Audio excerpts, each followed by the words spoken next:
Assalamualaikum warahmatullahi wabarakatuh.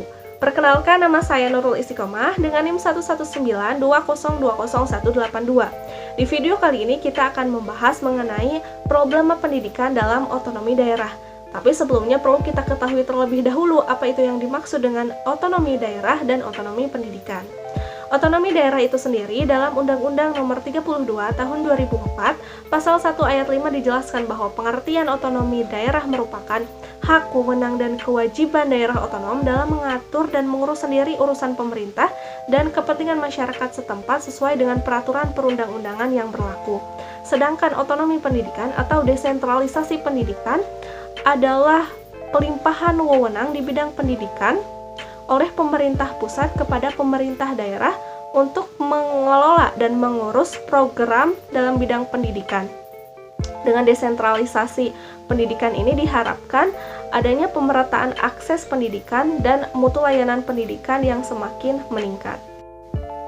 Kemudian, apa saja sih problema pendidikan dalam otonomi daerah ini? Ada beberapa masalah atau problema pendidikan yang kerap kali terjadi dalam otonomi daerah ini. Di antaranya yang pertama ada masalah kurikulum yang biasanya kurikulumnya itu tidak sesuai dengan situasi daerah. Kemudian kedua, masalah sumber daya manusianya yang kurang berkualitas ataupun sekolah di daerah kekurangan tenaga pendidik yang profesional. Yang ketiga ada masalah dana sarana dan prasarana yang banyak oknum yang tidak amanah. Yang keempat ada masalah di bidang sosial dan budaya. Biasanya masih ada diskriminasi suku, ras, dan budaya di suatu daerah. Kemudian ada masalah di bidang pembelajaran, di mana guru masih terfokus pada penyampaian informasi, sedangkan aspek afektif dan psikomotornya masih kurang diperhatikan. Kemudian masalah mutu pendidikan yang masih rendah, kemudian masalah komite sekolah dan dewan pendidikan yang hanya sebagai pelengkap administrasi sekolah, dan masalah relevansi atau kesesuaian di mana kadang tidak sesuai antara output atau lulusan dengan tuntutan perkembangan ekonomi. Dari berbagai problema pendidikan dalam otonomi daerah yang telah disampaikan, saya menemukan satu kasus terkait masalah dana sarana dan prasarana. Desentralisasi sebenarnya membuat pemerintah daerah itu lebih leluasa dalam mengatur dan mengurus urusan rumah tangganya sendiri. Tetapi akibatnya banyak elit-elit daerah yang memiliki kekuasaan melakukan penyalahgunaan wewenang atau abuse of power. Salah satu tindakan abuse of power yang dilakukan adalah tindakan korupsi.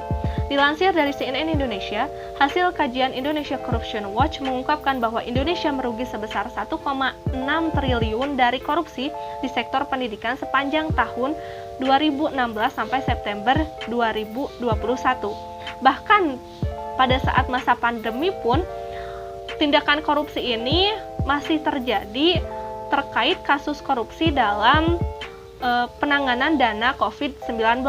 Dan korupsi dana BOS juga masih terjadi meskipun skema penyaluran dananya itu telah dirubah sejak 2020, di mana dana itu ditransfer langsung ke rekening sekolah.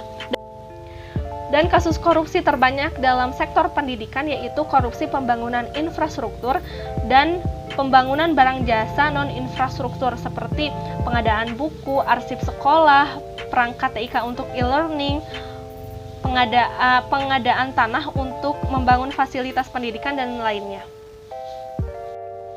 Dari kasus korupsi tersebut membuktikan bahwa performa pelayanan pendidikan di Indonesia itu masih jauh dari kata bermutu. Hal ini tuh terjadi karena rendahnya partisipasi publik dalam kontrol pelayanan, kewenangan Dinas Pendidikan Daerah dalam penetapan kebijakan dan anggaran pendidikan daerah. Kebijakan dan pengelolaan anggaran pendidikan daerah hanya dikuasai oleh para pejabat birokrasi pendidikan daerah. Fakta ini menunjukkan bahwa penyelenggaraan desentralisasi belum menyentuh upaya untuk menyelesaikan berbagai masalah pendidikan yang dihadapi di masyarakat daerah. Dengan demikian, perlu adanya peningkatan penerapan prinsip keterbukaan dan transparansi dalam pengelolaan anggaran pendidikan urgent dilakukan, serta perlu penguatan peran civil society untuk menguatkan mekanisme check and balance penyelenggaraan pemerintahan daerah. Civil society ini dapat berperan sebagai agent of control dalam tata kelola pemerintah. Dengan demikian, apabila ada praktik-praktik yang menyimpang dan merugikan penyelenggaraan pemerintah, terutama di sektor pendidikan, dapat diminimalisir dengan efektif. Sekian yang dapat saya sampaikan. Terima kasih atas perhatiannya. Semoga informasinya bermanfaat dan mohon maaf apabila ada kesalahan. Wabillahi taufik wal hidayah. Wassalamualaikum warahmatullahi wabarakatuh.